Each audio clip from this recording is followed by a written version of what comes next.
আচ্ছা ভাই, ফেসবুক কি ঘুষ খায়? ফেসবুক তো ঘুষ খায় না, না? আমরা তো সবাই ফেসবুক চালাই।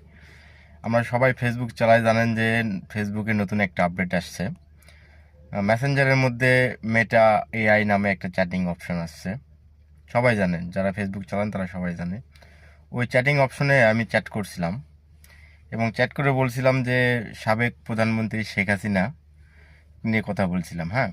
তো মেটা চ্যাটে আমাকে কি বলছে, এটা আপনারা দেখুন। তো ফেসবুক তো ঘুষ খায় না, না? ওখানে তো শেখ হাসিনাও টাকা দেয়নি। তো আপনারা চ্যাটিংটা দেখুন, তাহলে বুঝতে পারবেন যে আসলে ব্যাপারটা কি।